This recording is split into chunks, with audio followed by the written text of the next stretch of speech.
to have all members introduce themselves for meeting today, December 14th, 2022 from 5 to 6. So I'm going to ask all of the board members to, or the advisory board members to introduce themselves, starting with my fantastic Vice Chair, Christy.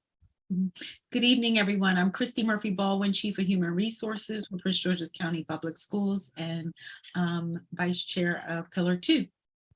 I'll turn it over to Brian. All right. Good evening, everyone. I'm Brian King. I'm an elementary school principal in Charles County. And I'll pass it to Patricia. Good evening. My name is Patricia Twitty, and I'm an ILT in Prince George's County. And I think that's everybody. I'll guess Joseph and Rachel, if you want to introduce yourselves. That would be fantastic.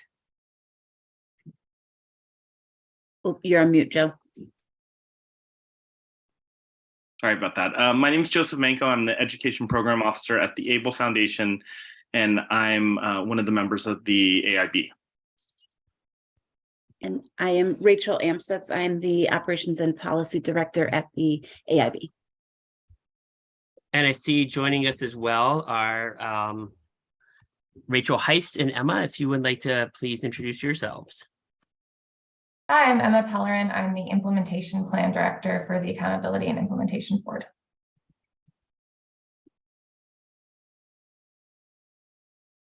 Everybody, good to see you. Rachel Heist, Executive Director of the AIB. Hey, Rachel.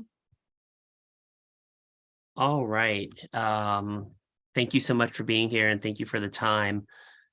So in this meeting, we have two main goals. One of the goals is to, as an advisory board, sort of discuss some of the general feedback that was shared from the community around the AIB, as well as possibly, I know that all of the members individually, prior to the general community feedback, began to look carefully at different components of Pillar 2 and raise some comments or questions.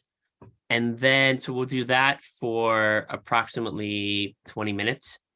And then we will have the AIB staff talk about some of the responses to feedback from the AIB meeting on December 1st. Specifically talk about aspects related to Pillar 2, things that could be changed or not changed. So I want to start by opening it up to some of my colleagues. If you had a chance to look at any of the feedback, the general feedback or specific feedback to Pillar 2, and want to just sort of raise some general questions, comments, or concerns about what you saw. Or if there are things when reviewing the different components of the pillar, Pillar 2 itself, that you wanted to raise some questions with. So Sure. Yes, thank you, Brian. I'm happy to get the conversation started. I will say that I've been impressed with how the AIB has invited feedback, and just the pure volume of it is really encouraging that folks are really engaged and trying to tangle with the legislation and kind of what it means and then how it's going to happen. One thing that struck me in the feedback, just because I sit in the principal's chair every day, I was very in tune to reading the feedback from some of the associations that represent either elementary or secondary principals. And I was kind of looking for themes across the board. And I saw a theme. There's a great concern with the 20% of teaching time when it comes from administrators. Logistically, I think, stakeholders are concerned, how does that happen logistically? And then what is that, what is the definition of teaching time? That's something that I saw in the feedback. And that it also came up when I looked at some feedback from the Center for Education, Innovation and Improvement at Maryland, Dr. Eubanks, the need that there's going to need to be some organizational coaching. So I guess kind of my reaction was the LEAs or the associations are saying, hey, how are we going to do this? And then it sounds like higher education has some ideas and support. So hopefully those two stakeholders come together. Fantastic, Brian. Thank you so much for starting us off. Patricia or Christy, do you want to follow Brian's great words?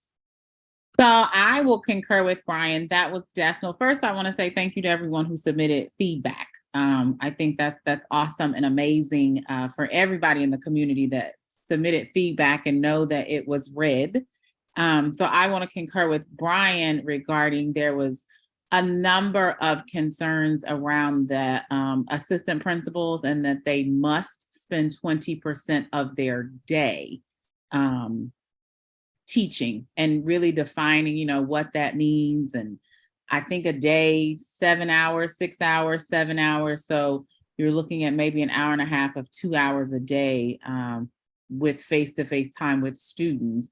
And just really, I think, ironing out and looking at how is that going to be possible and what is that going to look like with the current structures of schools and even futuristic structures at schools, just knowing the days are very unpredictable. So what is that really going to look like? And I think the overarching concern was not necessarily an unwillingness to comply, but just logistically needing some support in how that can happen. So that would not be a void or, you know, something that wasn't done. That's how I read them. So Brian, I agree with you on that one. And I agree with Brian and Patricia. So the three themes that I saw was, one, a lot of questions about the financial piece in general. And then how will things work if everything is not fully funded? So it seemed to be a lot of questions about financial funding. And then the comments about having clear definitions, which like a clear process, which I think tied into the administrator comments. And I've had a lot of conversations with administrators in our school district because they weren't necessarily involved in this from the beginning, from what they have shared. And so now they are trying to figure out what is their place in it. Because when you say that at a level 3, for example, in the teacher career ladder, a level 3 can either be almost MBCT or assistant principals, and everybody's asking like how. So our assistant principals are not teachers, and nor do they meet the definition. So what do you do? So I'm seeing more and more administrators starting to express a great concern about where they fall in this work, and how will things be made possible. So I think that ties back to some of the other definitions about just wanting some clear definitions about what does pursuing mean, and then overall, just how do you make this work? So. Thanks so much, Christy. I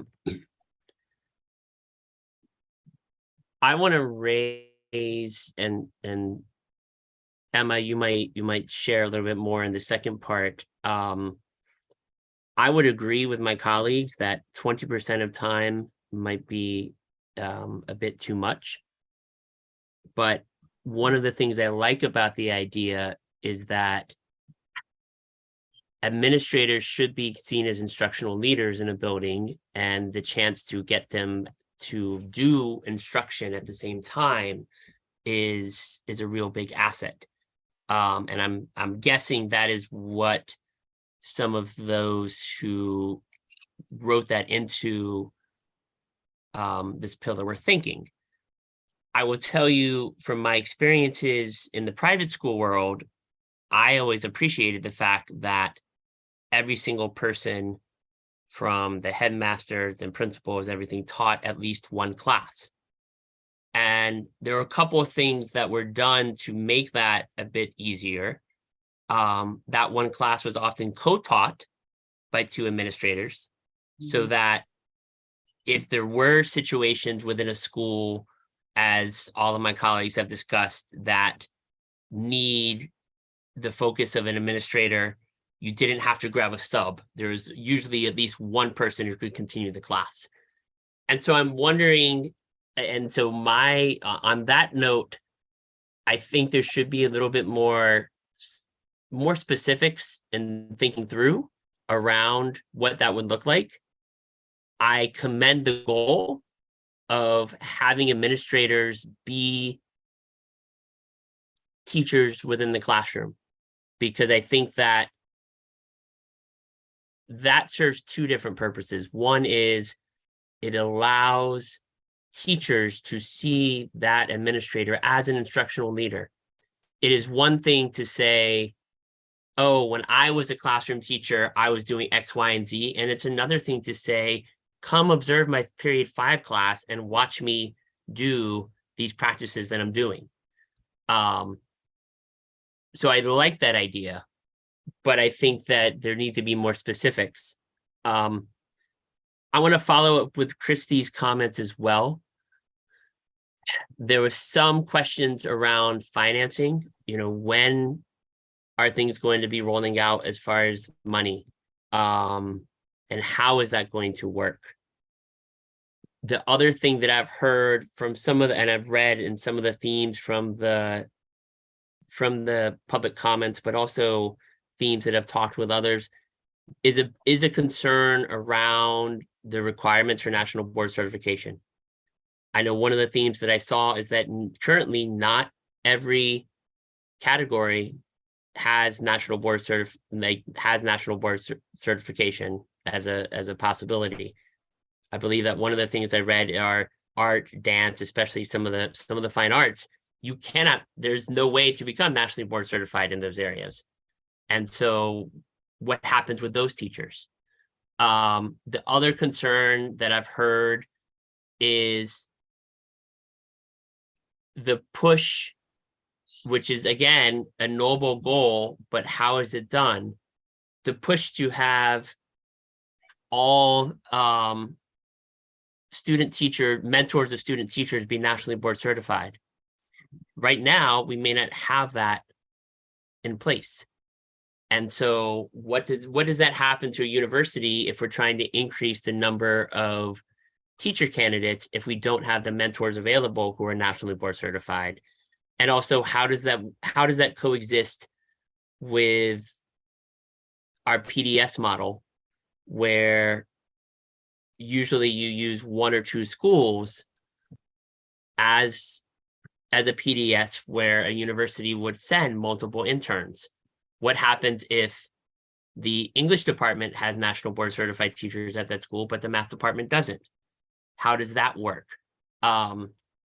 And so I think there are a lot of questions around some of those logistics. And will there be a gradual increase, or will some of these expectations that are in the timeline for 2023, it's like we're starting and everybody's got to be in this space versus a slowly increasing over time. John, I will say I definitely agree with you with the national board certification and just the challenges that may pose. I also want to bring up one of the comments around the professional development for UDL, the Universal Design for Learning. And I think, just as someone who is daily touching base in this COVID slide, re-up, whatever you want to title it, I definitely think that some time and some thought should be put into that. There are definite huge gaps in learning, especially with this class of 3rd grade who were in kindergarten when COVID started, the latter half of their kindergarten year. Most of 1st grade, was kind of virtual, choppy, those type of things. So I definitely think as we continue to recover, education-wise, there definitely should be some time and some serious thought to providing teachers with resources to differentiate instruction that might be 4 or 5 grade levels or 3 grade levels below where you teach your current grade level. Like, I definitely think some energy should be put around that. Brian, you had your hand up. Thank you. I didn't know if we were using the icons, but I figured I'd throw it out there. So just a follow-up thought to the conversation that I'm listening to right now, and then listening to the live feedback sessions, and then reading through some of the written commentary. It really does seem like where a lot of the stakeholder discussion is right now is, okay, we've kind of come to grips with what is in this legislation. Like, we're all starting to kind of have our little list of facts, and we kind of know what it says needs to happen. And now everybody's hitting this huge challenge of how do we even take the first step?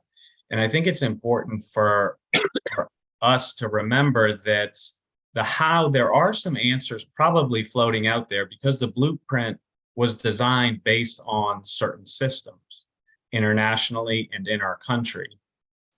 So I hope we don't get too far away from those systems that inform the blueprint, because potentially if we spent some time, maybe even writing up some case studies for LEAs to look at, so that LEAs don't hit this forever wheel spinning of how we don't even know.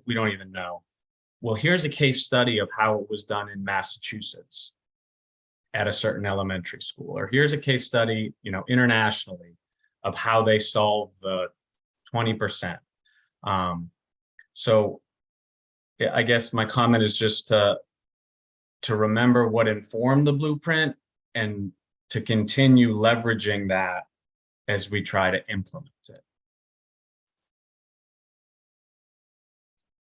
Thanks so much, Brian. It's a really important point, that many of these ideas were based upon research-based practices, and we need to maybe go back and look at some of that research, and at the same time be open to sharing with our LEA members and others some of where these ideas are coming from and why, and then potentially considering our situation in Maryland and or Prince George's County, Montgomery County, Carroll County, and how things might need to be tweaked to meet those needs. But really great point. We have a couple more minutes before I want to shift to Emma, so I want to leave the floor open for our members to share a final thought or word on some of the feedback. I think I definitely agree with Brian that we're in a space of the how, and everybody wants answers right now. But I think, and I also think that there's a panic button right now.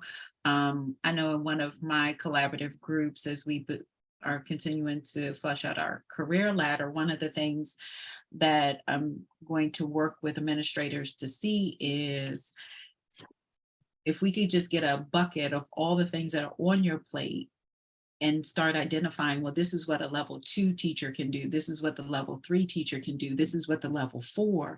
They'll start seeing that we are taking things off their plate to allow them the opportunity to be in classrooms, which is what principals ultimately want to do. They went in leadership and never left the building, so they want to teach, they want to be there. But when we talk about the logistics of doing observations and completing this format or this data, as you know, right, because you're a principal, and I just think it's incumbent that as we move forward, and I think that's each LEA's job, is to start saying, these are all the things that we've put on your plate that now we are going to take off your plate so you can be in the classroom. And I think that that's going to be the biggest key for LEAs to do. And we're compensating these teachers not only in their level of expertise, but also financially.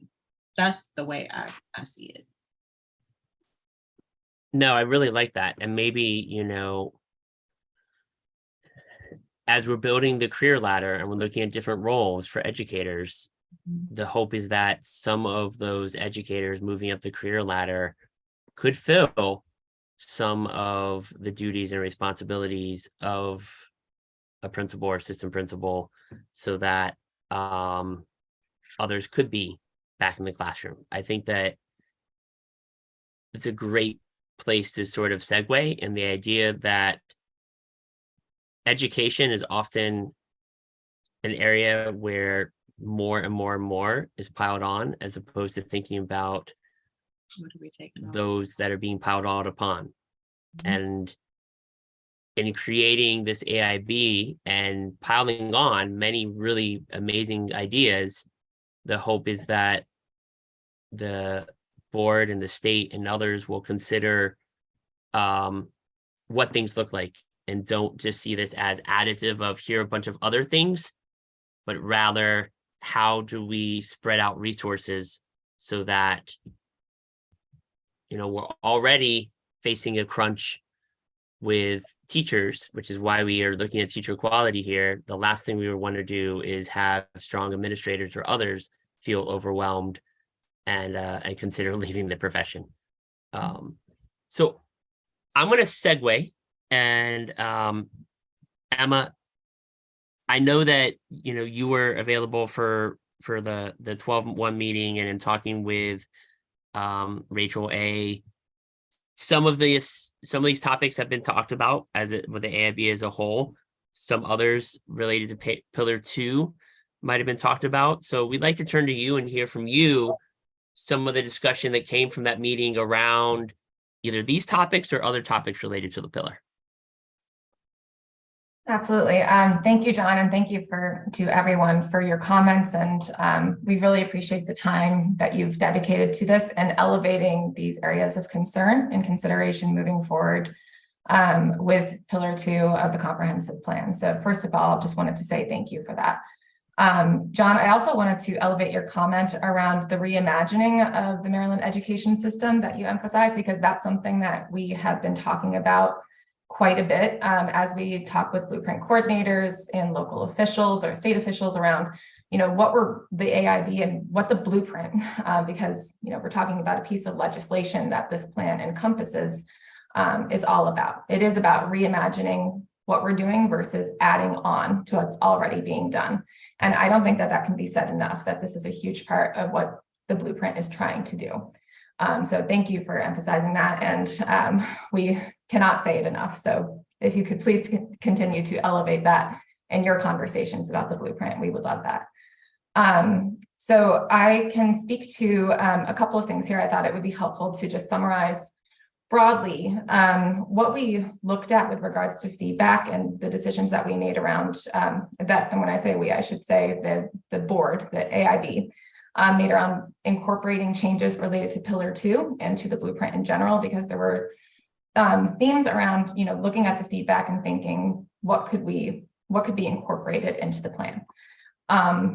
First of all, as has been said before, the board is committed to implementing the blueprint as is, as it was written, before making legislative changes based off of what implementation looks like over time. So that was a major first criteria. Would this require a legislative change? Or this recommendation for change based off of feedback. And again, I want to emphasize we had around 444 pieces of feedback that came in the form of written testimony or feedback that came from the feedback forms that we posted online, which you all should be able to access. And I'm wondering if somebody could actually put that link in the chat if you have a chance, just to so you guys can see that written feedback. And then we also looked at, thinking about, is this good for students? Would this help to actually get us to what the goal of the blueprint, this transformational change that the blueprint is promising? And so those were two of the major pieces of criteria that we looked at with regards to each recommendation and each recommended change. In terms of the feedback that was incorporated into the plan, a lot of it was around things like implementation considerations, areas of technical assistance, as well as implementation guidance and requirements for tasks and that are already within the blueprint. So I'm thinking about examples for Pillar 2. I know that we presented this on the 1st and that you all have already articulated some of these considerations already. But one of the huge ones is the ongoing teacher shortage and how we'll be able to, when I say we, again, the state of Maryland will actually be able to meet these requirements with regards to instructional time that the blueprint articulates for principals and assistant principals if we're actually also facing a teacher shortage. So that's something that the AIB will be monitoring on an ongoing basis, and that may inform future changes to the law or to implementation.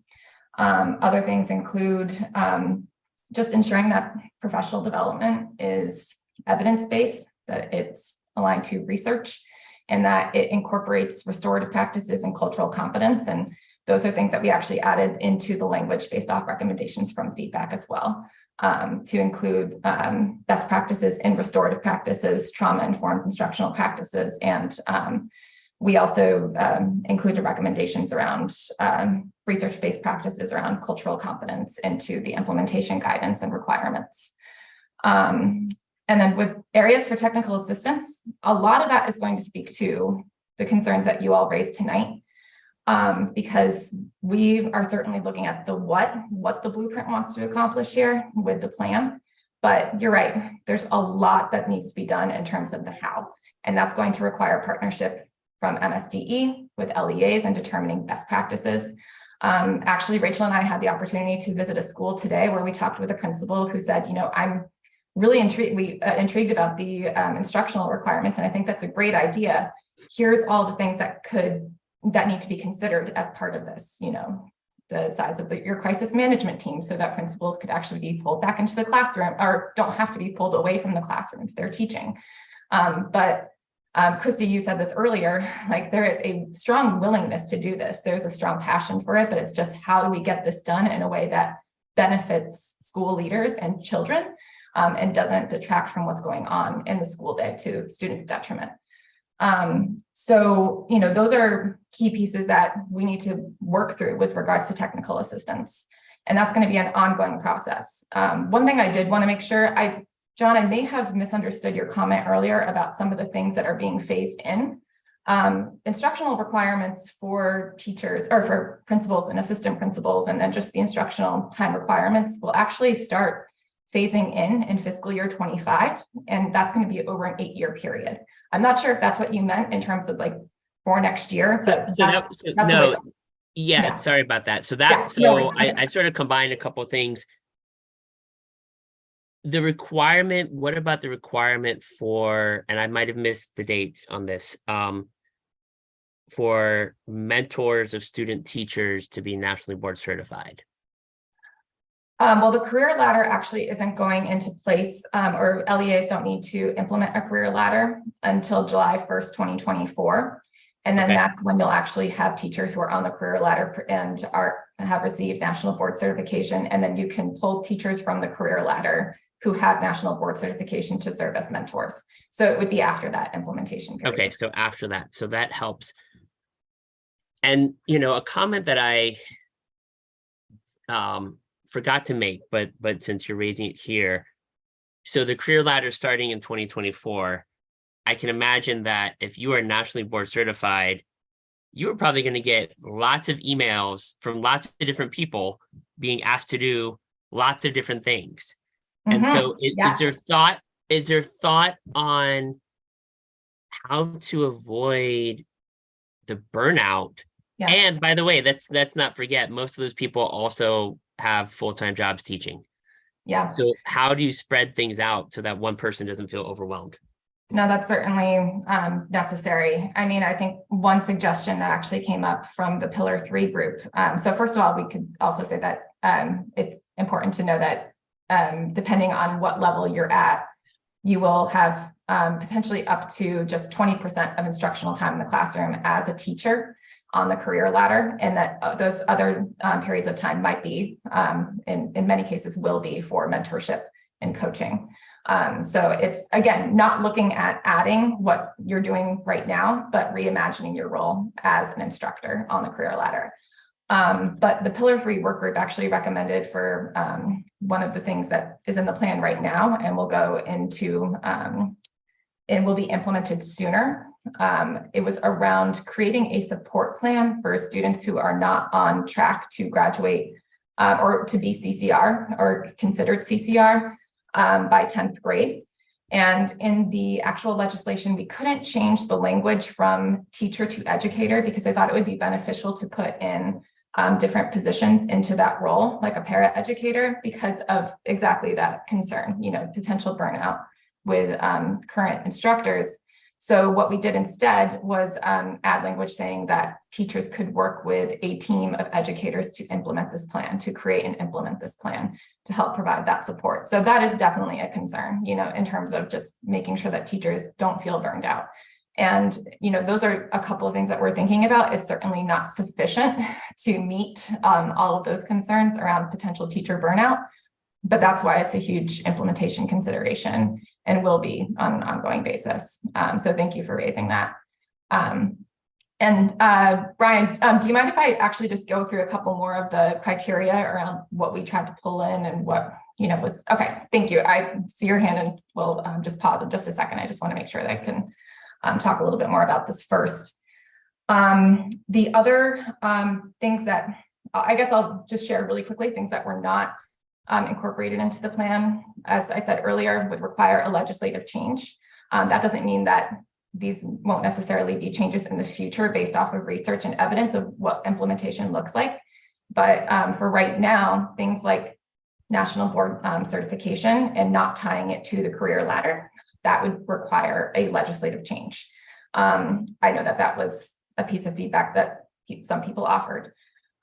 Increasing the starting salary from $60,000 because to match inflation. That would also require legislative change because that's about increasing funding.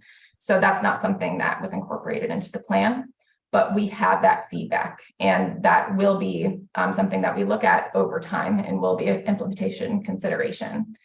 The other big piece of feedback, as was mentioned, was the instructional requirements for assistant principals.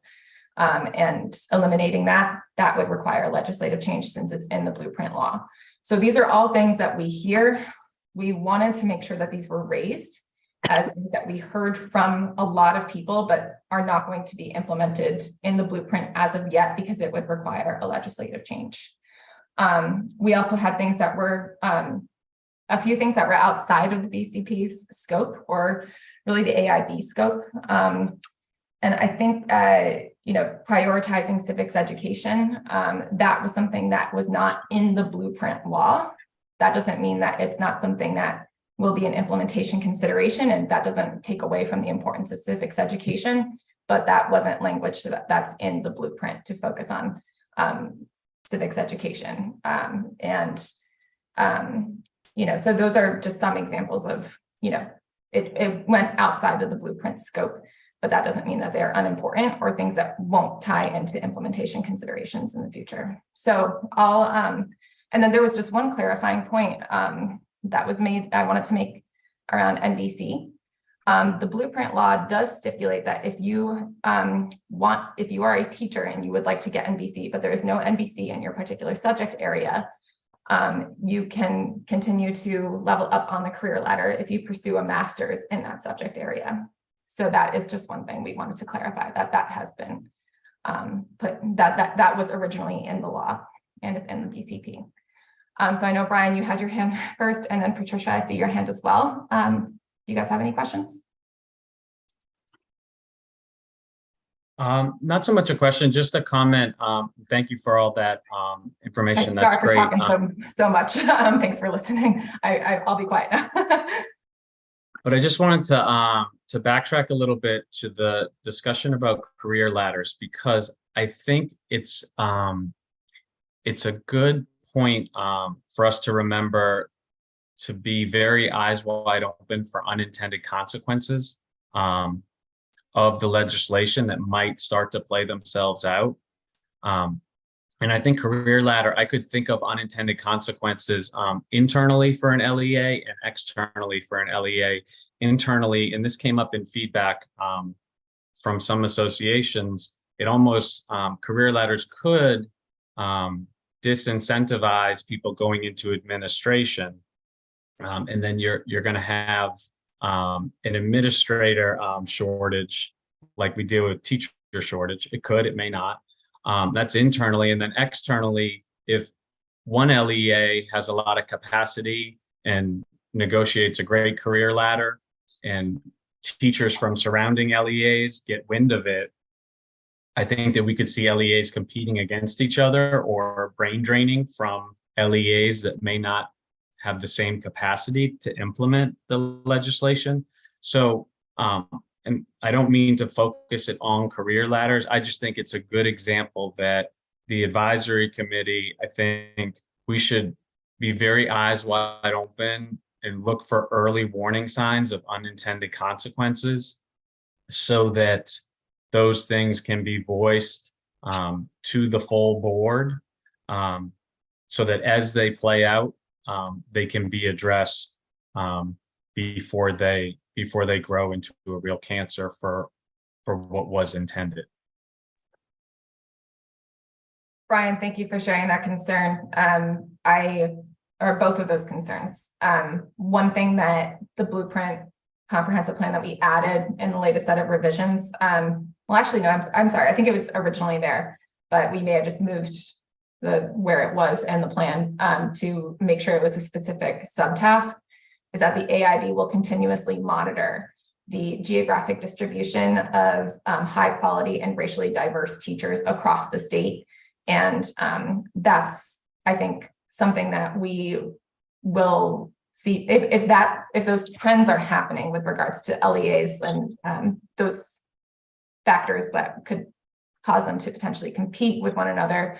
I think, you know, we need to be careful about how that will manifest itself for sure. And I think that the tracking and monitoring that we'll be doing over time could help us stay aware of what that looks like. But we certainly want to have that be something we monitor, and if necessary, that could inform, you know, changes over time. That's a really important concern, and one that we've heard from, as you said, a few people, at least more than a few people. It's a very common concern, and something that Blueprint coordinators have also brought up in their implementation sessions as well. So thank you for sharing that. Patricia? So I think my statement is in line with Brian's regarding the unintended consequences,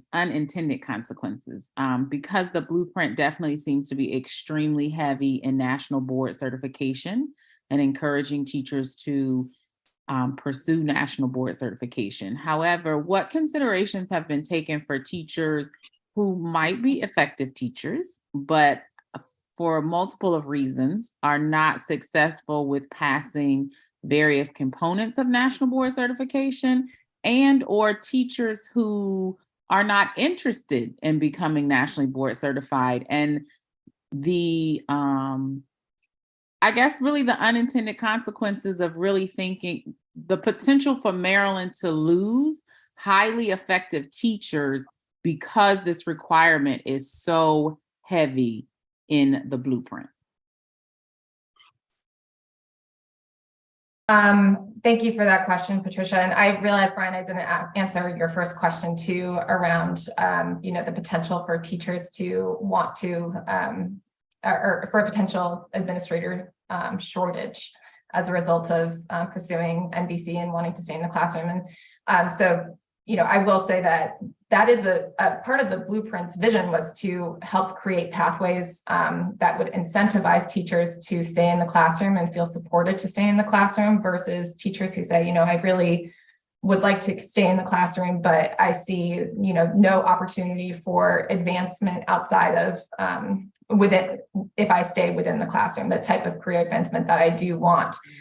So the career ladder was envisioned with that goal in mind of, you know, providing opportunities for teachers to stay in the classroom without having to move into administrative positions for career advancement. But that is still a real concern, you know, that could be, that could result in trends over time that could lead to administrative shortages. So that is an implementation concern currently, or implementation consideration currently in the BCP. I can double check to make sure that that language is clear. I've been trying to kind of search for some of these things in the plan, and it's 200 pages as we're sitting here, so I can point to the right language. But I'll try to follow up. I'll follow up later with the exact language that we have to point that to you. And then Patricia, that is actually in the law. The plan right now does have implementation guidance around monitoring the potential unintended consequences of NVC and with regards to racial diversity specifically for the teacher supply in Maryland, or the population of teachers in Maryland. So that is something that the AIB will be actively monitoring if there are unintended consequences, and if we could be,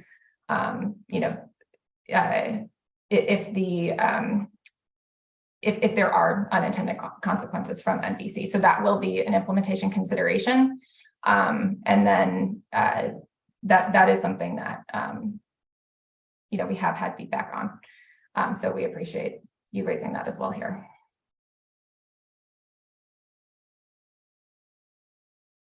Christy, did you want to follow up with any questions or thoughts on what Emma has shared? I don't have any thoughts or comments on what Emma has shared. I do appreciate that her comment about the AIB just monitoring it. I did have a separate comment to ask about the December 1st meeting, if this is appropriate time to ask. And I've been getting a lot of questions, and I'm just not clear on the vision or the focus. But I know on December 1st, there was reference to putting together expert working groups. I think Dr. Stapleton had talked about that. So are you able to expand on what that is and how that might be different from? Yeah, I'm just trying to figure out what that is and what its purpose is supposed to be. I see Rachel's coming off, so I know I'm going to. Hi. Sure. I'll take that one. So I think what you're referring to is the outcome measures working group that the AIB is going to be convening starting in January. And this is really to bring together folks from MSDE, AIB, of course, which could include advisory committee members, as well as folks from the LEAs and academia. We're looking to actually bring on also a racial equity consultant, all around developing the right outcome measures to measure progress and success in the blueprint, both making sure that the measures are what we want to be measuring, for lack of a better word, but the actual metrics and defining the metrics, and then setting the actual goals or targets for achieving. So, we know what our 10-year goal is. We need our baseline data, and then we need to figure out how are we going to get from here to here over the implementation period. And so we're actually envisioning separate working groups for the 4 pillars, similar to the advisory committees, because they have slightly different stakeholders around some of them. That would do some of the initial thinking and work, and develop proposals that would then, the plan is to do a similar public feedback engagement as we did with the draft comprehensive plan this summer, around those proposals, and then they would go to the full board for adoption as part of the updated comprehensive plan in August, in July. So under the statute, the initial plan had to be adopted by December 1st. And then each year the AIB can update the plan, and that has to be adopted by August 1st. And so that's really the purpose of that, is to just build out the work that we weren't able to get to in the initial plan. Okay, thank you. Christy, I also just wanted to mention that the teacher preparation work group, which was required by the Blueprint law, is going to continue to meet to discuss the teacher preparation program requirements. So I don't think that that was necessarily what you were referring to, but just since you had asked about the expert work groups, that is one that will continue to meet. Yes, I think the last meeting for the teacher prep was canceled, correct, Rachel? Yeah. Okay, so that one will be coming back. Okay. Yes. Yep. Yep. So I want to follow up on what Christy said to Rachel. When will the recruitment or whatnot for these working groups be happening? Has it already happened, or what's the process? So I'm glad you asked that, John. I was actually about to say, so you can nominate folks, or folks can nominate themselves to be part of the working groups by emailing the AIB. And we also have, so AIB@maryland.gov, and then we also have a posted on the website a Google form where folks can submit names for thank you, Rachel, providing the link there. So yeah, please. I think we set a deadline, but I can't remember it right now. So December 20th. okay. Awesome. Thank you both. And then, so one of the questions that I have, I guess for everyone, is the sense that I've been getting from some of the stakeholders I've talked with, and even reading in some of the comments, is what happens if we're not able to meet everything, and what flexibility will there be in place to either have a waiver or whatnot. I mean, I'm picturing, we've talked a lot about this 20% of administrators teaching. I could imagine, a school or LEA, or school actually having a decision of, well, I could have my administrator, teach a certain amount of time, but then I would lose out on administrator. Or with the career ladder that you talked about, if all of a sudden people are moving up the career ladder and they want to take these coaching positions where they're only teaching 20% of the time, what happens if, come the school year begins, you don't have teachers to fill those positions? What flexibility happens there? So I'm curious, as one of our last questions, and as we wrap up this session, what flexibility is in place for LEAs? We're specifically thinking about the school level that may face some of these,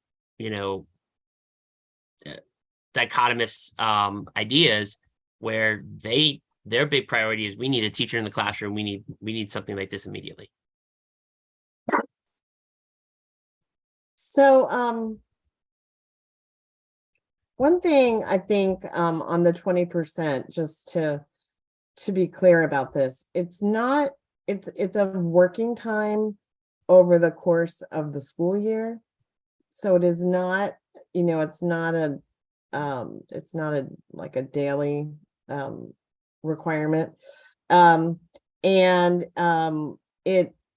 It doesn't even necessarily have to be like co-teacher. Although John, I've heard very similar, examples of how it's worked in schools who do it.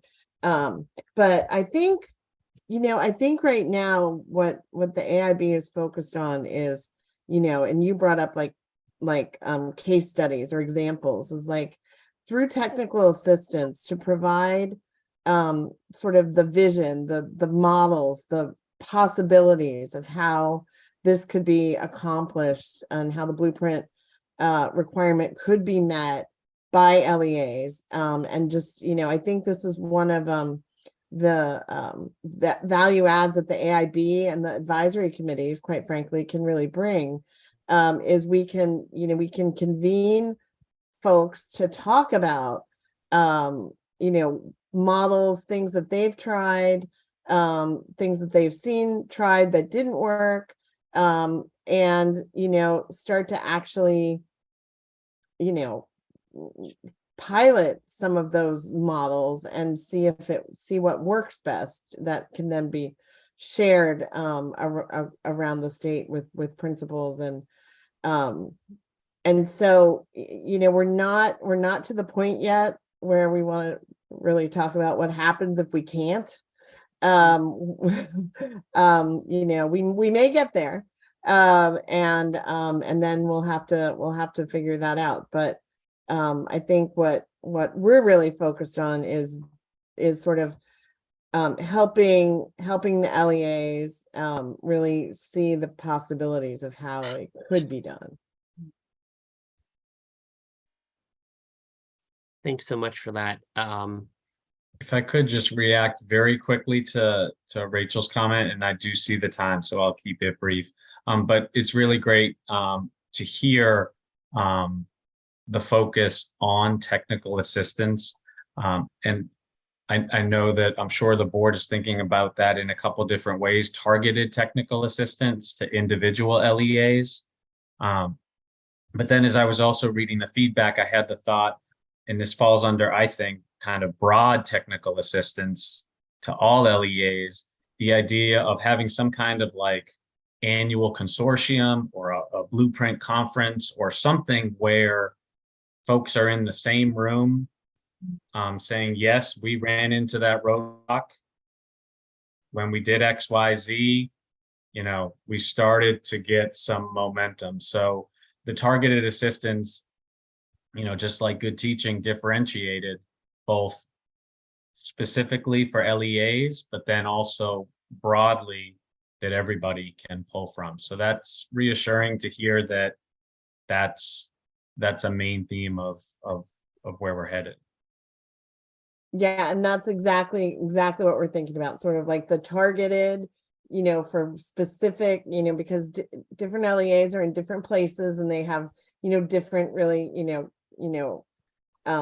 push points where they might need help. But then the convenings, we've heard the suggestion of an annual conference, and we're definitely thinking about that and trying to think about, again, it's sort of like, do you do it by pillar? Do we try to do, but what does that look like? But yeah, I think absolutely, like sort of like some set aside time. I would say not necessarily once a year. I would say maybe more, we need to think maybe a little more, that it would be more regular, so that people can adjust along the way.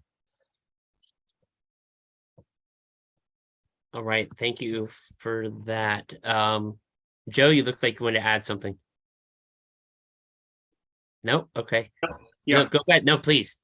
No, I'm good. Okay. Thank you. All right. Well, we started a little late and we might end a little bit early. So I'll use wait time. Anybody else want to share anything for the good of this advisory board?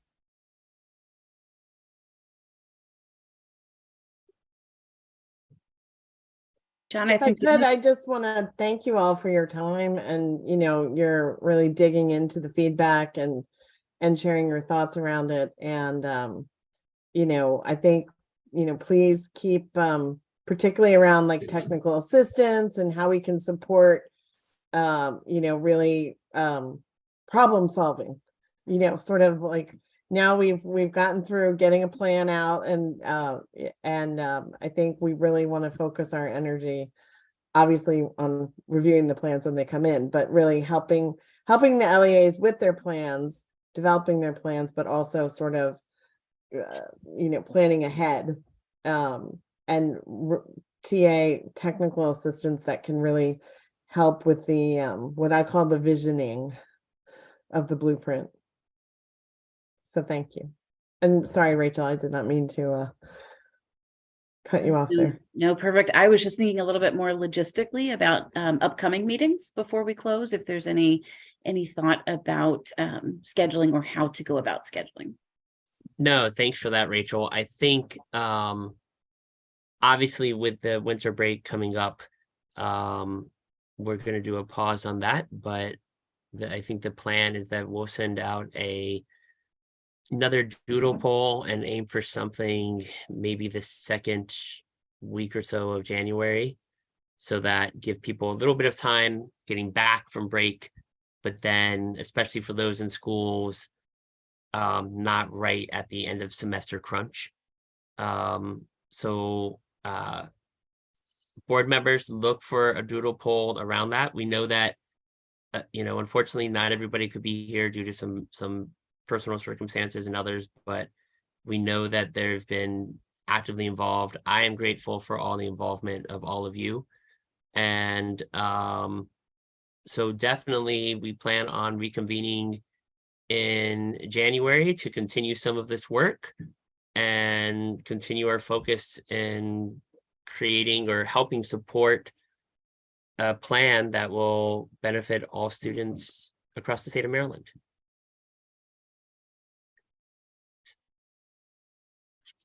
Yes, Patricia, I will definitely send that out this week, because I know that calendars get busy very quickly.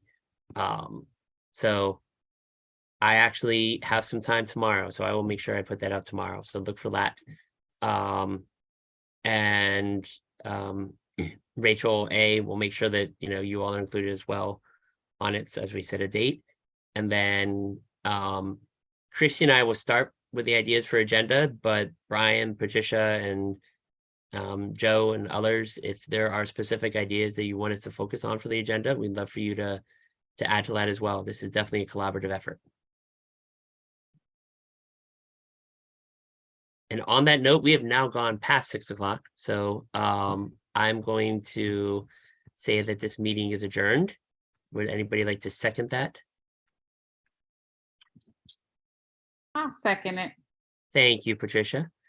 Thank you all so much for coming. Thank you, Emma, Rachel, and Joe, as AIB members and staff members to be here.